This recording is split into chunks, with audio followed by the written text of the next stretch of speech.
이런 거죠. 우리나라에서 보통 정치를 많이 하는 사람들이 누구냐면요. 나이 60대 아니면 50대 후반쯤 된 사회적 성취를 이룬 소위 아저씨들이 많이 하시죠. 예. 이게 뭐 비하적 표현이 아니라 그분들이 그렇게 하는 거는 어느 시점에는 본인이 그런 어떤 공적인 활동을 해보고 싶다는 욕구가 강해지기 마련이라는 생각을 합니다. 근데 그런 거죠. 저는 정치라는 것도 이제는 어떤 성취의 영역이 아니라 성취해서 득한 영역이 아니라 내가 깊게 고민하고 연구해야 되는 분야다. 저는 이렇게 생각합니다. 그래서 대학이래 그 정치를 하는 데 있어서 저도 10년 전쯤에 제가 그 고민을 했겠죠. 저는 제가 있던 원래 컴퓨터 프로그래머라는 분야에 있어가지고 어느 정도 이상의 성취를 할 자신이 있었습니다. 제가 갔을 때, 제가 꼭 그 길로 갔을 때. 그런데 그렇게 해서 나중에 어느 순간은 또 나중에 정치 참여의 기회가 있을 수도 있겠다라는 생각을 했어요. 근데 그렇게 해서 들어오는 그런 어떤 정치 성취의 의미보다는 실질적인 변화를 가져올 수 있는 정치를 하기 위해서는 이 영역을 잘 알아야겠다라는 생각이 들어가지고 어릴 때부터 참여를 한 것이거든요. 저는 이런 생각을 합니다.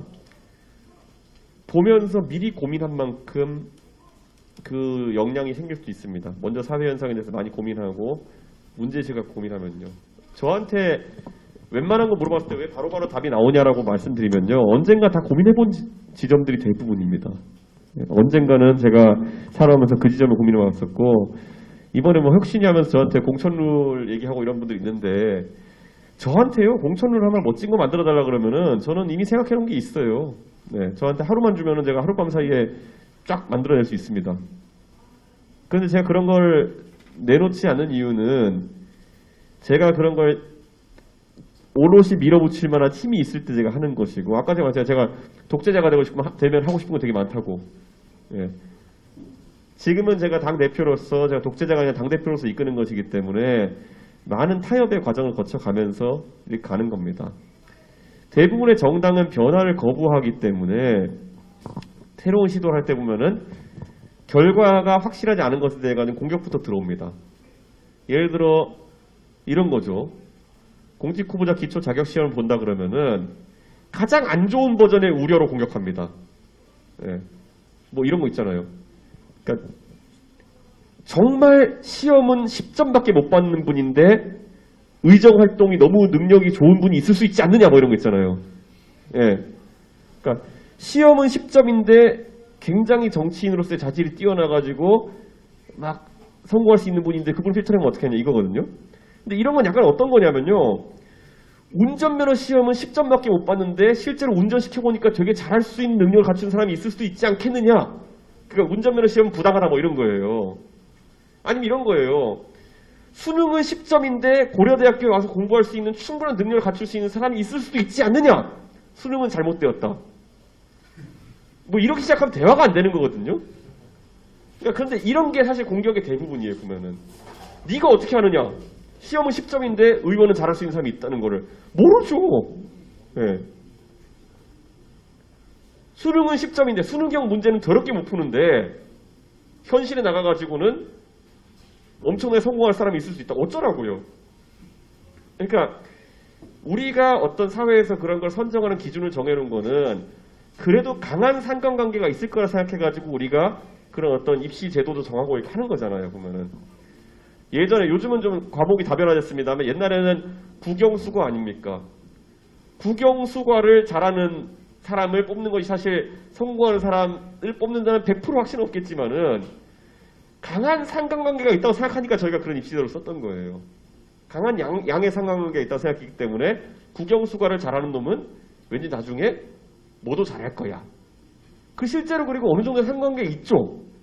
그러니까 그걸 보고 가는 것이지 저희한테 100% 적중률을 가지고 가라고 하는 건 말도 안 되는 거거든요. 근데 대부분의 제도에 대한 비판이 그런 겁니다. 보면은 지금 당에 시작하는 개혁이나 이런 것들에 대해 가지고 보통 나오는 반발이 그런 거거든요. 대변인을 토론 배틀로 뽑으면은 토론만 잘하는 놈이 뽑히지 않겠느냐. 굉장히 극단적인 가정이죠. 그럼 지금 대변인은 지금까지 어떻게 뽑았느냐. 토론도 못하는 사람을 뽑은 거예요. 그러니까 그 발상을 전환하면 이제는 토론이라도 잘하는 사람 뽑는 거예요. 그러니까 이렇게 어떤 관점에서 보느냐에 따라서 완전 다른 발상인데 매번 반박이 꼭 그래요. 토론 배틀로 사람 뽑으면 입만 사는 놈 뽑는 거 아니냐. 토론을 못해도 대변인 잘할 수 있는 사람 있지 않느냐. 이런 끄트머리 케이스를 다 찾아다니면서 반대만 하는 거예요. 그러니까 저는 이런 것들에 대해 가지고는 하여튼 정치에 어쩔 수 없는 그 보수성이라고 해야 될까요? 보수성보다도 모르겠습니다. 이게 경쟁에 있어가지고 본능적으로 본인이 불리한 경쟁을 하지 않으려는 그런 문화. 이런 거죠. 예를 들어 그 학부모들하고 간담회 하면서 솔직한 생각으로 가장 좋은 입시 제도가 뭐냐고 물어보면은 높은 확률로 본인의 자녀가 대학 가는 전형을 가장 좋은 입시 제도라고 얘기할 겁니다. 그런 것처럼 이런 정치 개혁이라는 것도 결국 그 정치에 참여하는 정당 안으로 들어오면은 내가 가장 유리한 룰을 좋은 룰이라고 얘기하는 경향성이 생깁니다. 그런데 그런 걸 다 뚫어내는, 개혁을 하면서 그런 저항을 다 뚫어내는 게 굉장히 과제인 것이고, 그걸 하기 위해서 젊은 나이에 정치를 하는 겁니다. 제가 제도를 건드리지 않고 제가 누군가 만들어 놓은 제도에 편승해가지고 그냥 아까 말했던 훈장처럼 정치를 할 거면은 한 20년 있다 진입해도 돼요. 그래도 젊어요, 저는 정치권은 상대적으로. 예.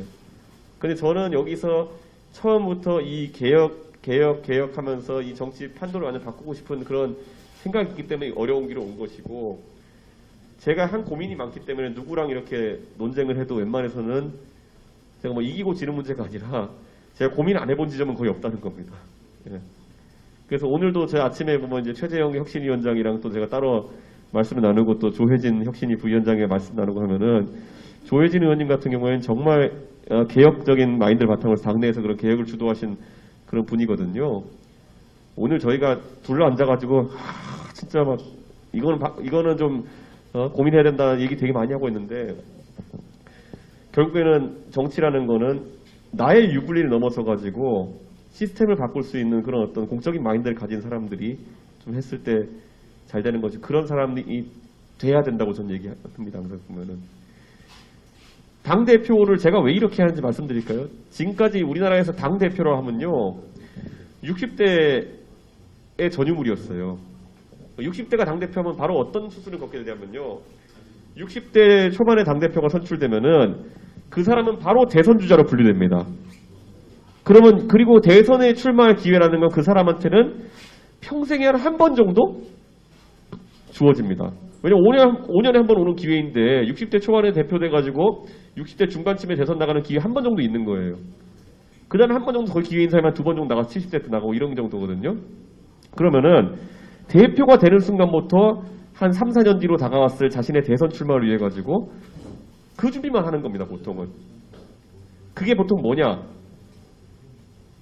내 세력을 키우는, 그러니까 소위 말하는 조직을 불리는 방식으로 가는 거죠. 공천을 내가 전행하고 지역 조직을 내 사람을 심어놓고 또는 나에 반대하는 놈 자르고, 이거 하는 게 원래 보통 대표의 통상 업무입니다. 근데 저는 지금까지 당대표 되고 나가서 그런 게 없었거든요. 누구를 꽂아내렸다 아니면 누구를 내 사람 심었다 이런 사람이 없거든요. 예.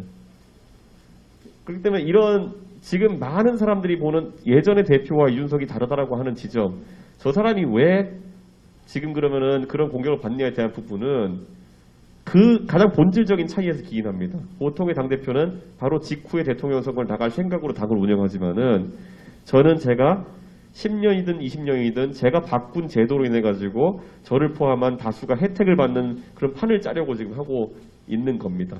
예. 근데 이게 어려워요. 제가 독재자였으면 더 쉽게 했겠죠. 예. 그러니까 거의 독재자에 가까웠던 옛날에 김영삼, 김대중 대통령 계실 때 뭐 총재 시절이었다 그러면은 제가 그냥 싹 다 날리고 그냥 국회의원 150명 공천하면 됩니다. 예. 그러면은 아무 누구도 태클 안 걸고요. 누가 갑자기 최고위원회에 나와가지고 저한테 삿대질한다? 전혀 그런 일 발생하지 않습니다. 삿대질한 즉시 너 잘라 이러면 돼요, 그냥. 근데 그건 독재자의 삶이고 총재의 삶인 거고, 저는 그러지 않기 때문에 여러분이 보시는 많은 특이한 광경이 있는 겁니다. 네.